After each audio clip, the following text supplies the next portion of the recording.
Baik, doktor menyebutkan tadi tentang di antara Nabi Yaqub itu sendiri ialah Israel. Itu barangkali di kampung saya tak jauh daripada Pekan kat rumah saya, doktor, nama kedai ni kedai roti Muhammad Israel. Masya Allah. Jadi namanya tu eloklah. Elok. Nama seorang nabi, seorang rasul. Baik, dalam masyarakat kita kalau kita menyebut tentang Yahudi, satu lagi perkataan yang tidak asing bila kita membaca, bila kita menonton TV ialah perkataan Zionis. Jadi apa yang sebenarnya perbezaan kalau menyebut seorang Yahudi ataupun Zionis itu sendiri? Silakan doktor. Ini penting, Ustaz. Sebab bila kita kutuk Yahudi, kita mengutuk satu agama yang pada asalnya mendapat mandat daripada Allah. Yahudi pada hari ini dikaitkan dengan Nabi Allah Musa. Dikaitkan dengan Nabi Allah Musa dan dikaitkan dengan Taurah yang diturunkan ke atas Nabi Allah Musa. Lantas bila kita kutuk Yahudi, semata-mata Yahudi, kita silap. Kita silap. Justru kita melihat Rasulullah SAW ketika berada di Madinah, Nabi sendiri tidak mengutuk Yahudi. Malah baginda hidup dengan baik dengan 3 kabilah Yahudi. Di Madinatul Munawwarah di zaman Nabi ada 3 kabilah, 3 puak Yahudi. Iaitu pertama Bani Qainuqa, kedua Bani Quraizah, ketiga Bani An-Nazir. Dan selepas Nabi berhijrah, Nabi telah wujudkan piagam Madinah. Dan saya sempat membaca sebuah kitab karangan Dr. Muhammad Said Ramadan Al-Buti. Nama kitabnya Fiqh Sirah. Dan dia perincikan tentang piagam Madinah. Saya sebut satu saja, iaitu fasal ke-16. Fasal ke-16 menyatakan Yahudi dari Bani Auf boleh hidup dengan aman bersama orang Islam. Mereka bebas menghayati agama mereka dan umat Islam bebas menghayati agama mereka. Tak ada muskilah, tak ada masalah. Nabi hormati mereka, berikan pada mereka hak, tidak mencemuh, tidak mencela. Tapi akhirnya Yahudi ini bertindak ganas dan kejam. Mereka sebagai contoh, Bani An-Nazir hendak membunuh Nabi. Sebab itu mereka dihukum.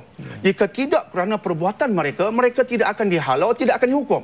Itulah mungkin pintu masuk untuk kita bicarakan Yahudi berbeza dengan Zionis. Yahudi yang ikut agama asal, ikut Taurah, kita hormati mereka. Tetapi Zionis ada beza. Saya merujuk pada satu buku. Banyak buku ditulis, tapi ini bukunya agak terkenal, iaitu pengarangnya Alan Hart. Alan, A-L-L-A-N, H-A-R-T. Alan Hart. Dia tulis sebuah bukunya agak terkenal, iaitu Zionis is the enemy of the Jews. Zionis is the enemy of the Jews. Artinya golongan Zionis ialah satu golongan yang memang musuh bagi Yahudi sendiri. Dan inilah hakikatnya. Siapa dia Zionis? Zionis ialah, kata Alan Hart, dia satu golongan yang percaya mereka golongan terbaik. Dan yang keduanya, mereka mengatakan golongan yang terbaik ini akan memiliki tanah yang telah Tuhan janjikan kepada kami, iaitu termasuk Palestin yang ada sekarang. Dan tak pedulilah dengan cara apa sekalipun, kami mesti menguasainya. Dan yang ketiga, bangsa lain, keturunan lain, hina berbanding kami. Itu Zionis. Jadi disebutkan sebagai golongan yang sectarian. Dia kelompoknya itulah yang terbaik. Kelompoknya saja hebat. Ini Zionis. Lantas mereka ada agenda. Agenda untuk mengkotak-katikkan orang lain. Agenda untuk merampas tanah orang lain. Sebab dikatakan itu hak mereka. Bertindak zalim. Itu Zionis. Yahudi tidak. Yahudi dia ikut agama yang diturunkan Allah kepada Rasul-Rasul sebelum ini. Jadi baik. Itu perbezaan yang besar. Kemudian dalam sejarah, Zionis ini, dia ada gerakan, Ustaz. Kata orang kita, dia ada jemaah dia. Sebagai contoh, pada tahun 1897, ada seorang bernama Theodor Herzl. Theodor Herzl ini, boleh kita katakan sebagai pengasas kepada WZO. WZO ialah World Zionist Organization. Ditubuhkan 1897.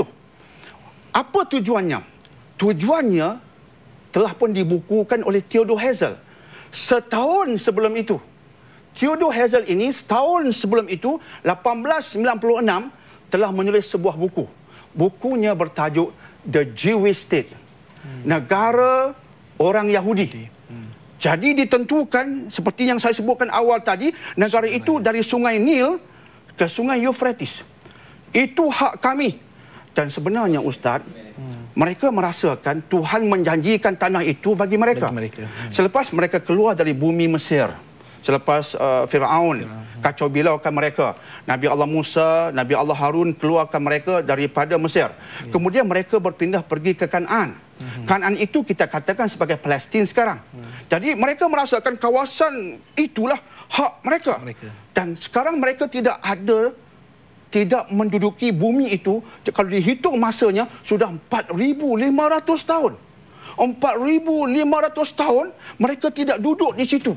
Jadi begitu kepinginnya mereka untuk duduk di bumi milik mereka, kata mereka. Tapi akhirnya mereka dapat berdasarkan deklarasi Balfour, iaitu pada tahun 1917. Dan jangan lupa, mereka duduki bumi Palestin itu dengan kejam tanpa meminta pendapat rakyat Palestin sedikit pun. Itu Zionis. Beza dengan Yahudi. Itulah Zionis, dengan kejam tanpa pedulikan perasaan. Kami nak, kami dapat. Itu Zionis. Bezakan Yahudi dengan Zionis, insya-Allah.